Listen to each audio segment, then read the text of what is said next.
नमस्कार दोस्तों, स्वागत है आप सबों का अपने YouTube channel Dara sir GS centre में। तो दोस्तों, आज मैं आपके क्लास 10 के बोर्ड एग्जाम की ऑब्जेक्टिव क्वेश्चन की मजबूती प्रदान करने के लिए मैं आपके लिए कुछ ट्रिक्स लेकर आया हूं। अगर आप देखोगे एग्जाम में संगत, असंगत, ग्राफ निरूपण, इसके प्रतिच्छेदी होंगे, कितने हल होंगे, ये सारे जो क्वेश्चन आपको देखने को मिलता है। ठीक है, तो दोस्तों आज वीडियो में आप बने रहेंगे तो निश्चित रूप से इन सभी क्वेश्चन को आप आराम से बना सकते हैं और आपका क्वेश्चन में जो है ना गलती बिल्कुल नहीं होगा। ठीक है, बहुत सारे स्टूडेंट जो है ना इनको एग्जाम में गलत करके आते हैं और बाहर जो है ना मुंह फाड़ के देखते हैं कि अरे यार मेरा तो गलत हो गया। तो दोस्तों इस वीडियो में आप एंड तक बने रहेंगे तो निश्चित रूप से आपको ये सीख मिल जाएगा एक बार में। देखिए क्या होता है इसमें, टाइप क्या रहता है, क्वेश्चन का टाइप, ये सारे देख कर जाते हैं, सूत्र याद करके जाते हैं, बाद में परीक्षा में गलत करके आते हैं। ठीक है ना, कि अरे यार ये तो मैं रट के गया था, कैसे मिस्टेक हो गया। तो मैं आपको जो बताने वाला हूं उसको आप ध्यान दें। क्या है कि ग्राफ या निरूपण, फिर हल से संबंधित बात आएगा, फिर संगत असंगत। ठीक है, तो इसमें क्या है कि देखिए मैं एक छोटा सा स्टोरी टाइप का बता देता हूं कि इसमें अगर इस बात को आप ध्यान रखेंगे तो आपका निश्चित रूप से हल हो जाएगा कि क्या होता है इसमें। देखिए 3 लड़के थे, ठीक है, वो 3 लड़के आप कहीं गए, क्लास स्कूल गए, तो स्कूल से जब वो बाहर निकले तो स्कूल से बाहर निकलने के बाद तो तीनों लड़का का क्या था कि आज हम लोग मार्केट घूमने जाएंगे। बगल में स्टेशन था, वो स्टेशन में जाने की बात कहे कि स्टेशन में चलते हैं हम लोग देने घूमने के लिए। ठीक है, तो जब वो तीनों घूमने के लिए गए तो फर्स्ट डे तीनों का तीनों लड़का स्टेशन के लिए भ्रमण के लिए निकल पड़े, घूमने के लिए चले गए। तो जब वो घूमने के लिए गए तो आपको ध्यान क्या रखना है कि उस दिन उन लोगों को काफी मजा आया। ठीक है, बहुत मजा आया, तीनों घूमे, देखे, स्टेशन में गए, इधर देखे, लड़कियों को थोड़ा राउंड लगाए देखने के लिए। ठीक है ना, तो स्टेशन में जानते हैं आप क्या होता है। इसके बाद क्या होगा, तब आपको जब पूछा जाएगा कि वो संगत या असंगत है, तो ये स्टोरी आप छोटा सा याद रखिएगा कि जब तीनों का तीनों लड़का स्टेशन चला गया लड़की देखने के लिए, ठीक है, या घूमने के लिए, तो वो संगत होगा कि असंगत होगा। तो ध्यान रखना दोस्तों कि जब a1/a2 = b1/b2 = c1/c2, ठीक है, जब ऐसा रहेगा कि मतलब तीनों का तीनों जब बराबर रहेगा, तीनों का एक ही आंसर रहेगा कि हम लोग को जाना है, तो ये आपका हो जाएगा संगत। ठीक है, ध्यान रखना है कि ये संगत क्यों हुआ, क्योंकि वो तीनों मार्केट चला गया, तीनों स्टेशन की ओर भ्रमण के लिए निकल गए। तो जब तीनों एक साथ चला गया तो हो गया संगत, मतलब साथी बन गए, तो संगत हो गया। लेकिन याद क्या रखना है, अगला दिन वैसा स्टोरी को आगे बढ़ाते हैं हम लोग कि अगला दिन क्या हुआ, वो तीनों दोस्त फिर स्कूल से निकले, तो उन तीनों को मजा आया था, फर्स्ट आया था ना। तो आप ध्यान रखिएगा, उन तीनों जब मजा आया तीनों को, तो दूसरा दिन जब निकलने के बाद वो क्या बोल रहे हैं कि अरे यार चलो आज भी स्टेशन की ओर चलते हैं, घूमते हैं, कुछ मजे लेकर आते हैं, है ना। लेकिन उस समय क्या होता है कि उनमें से एक लड़का क्या बोलता है कि अरे यार मुझे तो घर में कल डांट पड़ी थी, मैं नहीं जाऊंगा आज। ठीक है, मैं नहीं जाऊंगा। उसमें क्या होता है, 2 लड़के चले जाते हैं, 1 लड़के नहीं जाते हैं। आ गया बात वहां पर कि देखिए a1/a2, देखिए ये दोनों लड़का चला गया मार्केट घूमने, लेकिन एक नहीं गया। इसका मतलब जब कभी भी आपको ये कंडीशन देखने को मिले, ये कंडीशन a1/a2 = b1/b2, कहने का अर्थ है कि ये दोनों गया लेकिन एक नहीं गया, फुटमत हो गया, दोस्ती में विच्छेदन हो गया, तीनों साथ साथ नहीं गए, असंगति हो गई, इसलिए असंगत हो गया। दोस्तों अगर आपको ये वीडियो पसंद आ रहा हो, आपको ये ट्रिक पसंद आ रहा हो, तो बिल्कुल एक लाइक कर दीजिए और वीडियो को अपने दोस्तों में शेयर कर दीजिए, ताकि उनको भी ये समझ में आ जाए कि क्या कमाल की बातें हैं। ठीक है ना, आप कभी नहीं भूलोगे, जब तीनों गया तो संगत, 2 गया 1 नहीं गया, असंगत। क्लियर हो गया। देखिए तीनों गया, तीनों का डिसीजन बराबर तो संगत, तीनों में से 2 गया 1 नहीं गया, असंगत, और एक और बच गया है। जब तीसरा दिन बारी आया, फिर से कहानी को आगे बढ़ाते हैं हम लोग। तीसरा दिन क्या हुआ कि वो तीनों फिर से बोले कि आज भी चलो यार। बोला कि अरे कल तो तुम नहीं गया था, आज चलो।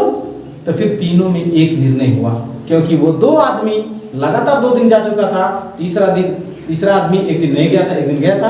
तब उन तीनों में क्या होता है कि वो जो है दूसरा लोग दोनों जो था वो दोनों ही बोलता है कि अरे यार नहीं जाऊंगा, आज तो मैं थक गया बहुत, आज हम लोग को नहीं चलना है। तो तीनों का डिसीजन क्या आया? NO, नो, नहीं जाना है, मतलब क्रॉस हो गया। तीनों का निर्णय हुआ नहीं जाना है, तो ये क्या होगा थोड़ा बताइए। ये भी संगत होगा। क्यों संगत होगा? क्योंकि तीनों का एक ही डिसीजन था, मार्केट नहीं जाना, स्टेशन नहीं जाना, सीधे घर जाना है। तो इसका मतलब वहां जाने की निर्णय नहीं हुआ। That means A1 by A2 is not equal to B1 by B2 is not equal to C1 by C2। मतलब तीनों का बराबर, मतलब उन लोग नहीं रहेगा, तो वो लोग जाने के निर्णय नहीं लिए, इसलिए ये भी क्या हो गया?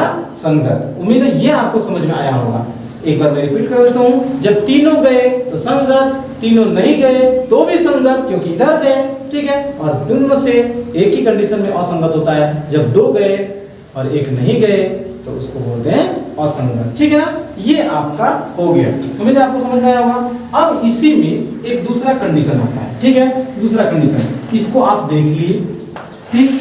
अब मैं आपको ये बताता हूं कि अगर आपको परीक्षा में पूछा जाए कि A1 by A2 is equal to B1 by B2, ये कंडीशन दिया रहेगा और बोलेगा कि इसके कितने हल होंगे, हल सॉल्यूशन कितना निकलेगा। दो समीकरण दिया रहेगा, जैसे 2x प्लस 3y बराबर 5, फिर यहाँ दे देगा 4x प्लस 6y बराबर 10, बोलेगा इसके कितने हल होंगे। तो आपको दिखाना है क्या, ये अगर इसको समझ जाएंगे तो ये भी समझ में आ जाएगा कि कितने हल होंगे। देखिए, जब तीनों जगह मतलब दोनों बराबर रहेगा तो इसके अपरिमित रूप से अनेक हल होंगे। क्या होंगे?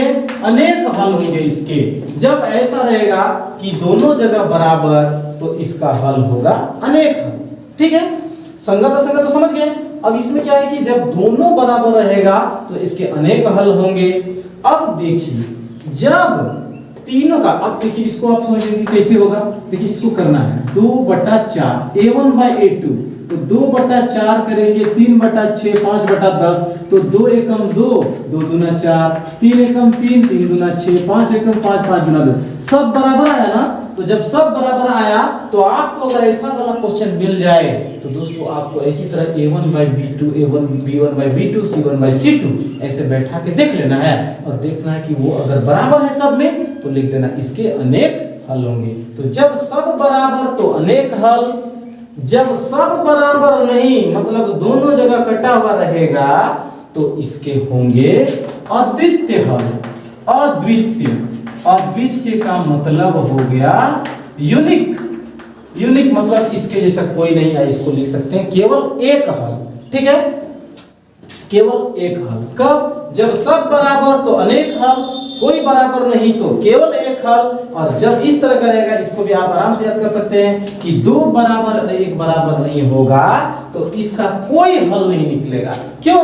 कोई रिजल्ट नहीं। याद कीजिए वो स्टोरी, दो गया एक नहीं गया, इसका स्टोरी नहीं बन पाया। क्यों? क्योंकि वो अगला दोनों बंदा आकर इसको स्टोरी नहीं सुनाएगा, इसके कोई हल नहीं होंगे, कोई हल नहीं होंगे। किसका? जब दो बराबर एक बराबर नहीं तो कोई हल नहीं। फिर से एक बार रिपीट कर देता हूं कि जब सब बराबर तो अनेक हल, सब बराबर नहीं तो केवल एक हल, और जब एक बराबर और दो बराबर नहीं तो इसके कोई रिजल्ट नहीं, मतलब कोई हल नहीं। उम्मीद है ये दोनों समझ में आ गया होगा। एक तीसरा स्टेप बच जाता है, वो है कि आपका प्रतिच्छेदी ग्राफीय निरूपण उसका कैसे होता है, उसको मैं बता देता हूं। देखिए, जब बराबर रहे तीनों जगह, दोनों जगह बराबर रहेगा तो इसको बोलते हैं हम लोग समपाती।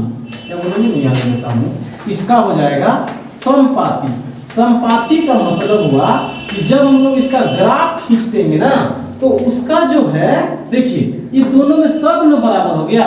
तो अगर इसका हम लोग ग्राफ खींचेंगे, ग्राफ खींचने का बात करेंगे दोस्तों, अगर आप ग्राफ खींचने नहीं आता है आपको तो मैं लिंक आपको डिस्क्रिप्शन बॉक्स में दे दिया हूं। आप उसको ग्राफ का जो इंपॉर्टेंट क्वेश्चन मैं दिया हूं उसको आप जाकर के आराम से देख करके सीख सकते हैं, ठीक है ना। क्योंकि वो आपका 5 नंबर का निश्चित एग्जाम में आने वाला है, ठीक है। तो देखिए ग्राफ जब खींचेंगे तो ये दोनों समीकरण का लाइन जो है एक ही में आ जाएगा, ठीक है ना, एक ही में आ जाएगा। इसलिए इसको बोलते हैं समपाती। जब सब बराबर तो समपाती, और जब सब बराबर नहीं तो बोलेंगे प्रतिच्छेदी। प्रतिच्छेदी का मतलब क्रॉस होगा। ऐसे जब ग्राफ खींचेंगे तो एक लाइन इधर एक लाइन इधर जाएगा, मतलब ये आपका हो जाएगा क्रॉस, प्रतिच्छेदी रेखा। इसको बोलते हैं हम लोग प्रतिच्छेदी रेखा। जब यहाँ दोनों क्रॉस तो प्रतिच्छेदी रेखा, क्रॉस नहीं तो समपाती, मतलब एक के ऊपर एक चढ़ जाएगा उसको बोलते हैं समपाती, और एक बराबर नहीं रहेगा तो इसका होता है समांतर, समांतर रेखा। ठीक है, समांतर रेखा। समांतर रेखा का मतलब हुआ जैसे हम लोग ग्राफ खींचते हैं तो एक लाइन एक समीकरण का ऐसे गया तो दूसरा का भी ऐसे जाएगा। ठीक है, इसको पैरेलल समांतर रेखाएं बोलते हैं। कब ऐसा होता है? जब आपका ये जो है एक बराबर नहीं रहेगा तो इसको बोलते हैं समांतर, और ये जो है सब बराबर तो समपाती, एक सब बराबर नहीं तो प्रतिच्छेद। जब दोनों में क्रॉस रहेगा तो प्रतिच्छेदी रेखा। और इसमें तो उम्मीद है दोस्तों कि ये बातें आप नोट कर लें और इन बातों को आप दोहरा करके वीडियो को पॉज करके एक बार सुन सकते हैं, तो आपको निश्चित रूप से एग्जाम में 2-4 नंबर जो है इनके ऑब्जेक्टिव में आते हैं और सब्जेक्टिव में भी हल करने के लिए आते हैं, तो आप निश्चित रूप से इसको कर पाएंगे। उम्मीद है दोस्तों मैं आपको भली भांति रूप से समझा पाया हूँगा। ठीक है, अगर आपको वीडियो पसंद आए तो please 1 like and please subscribe my YouTube channel. Thank you.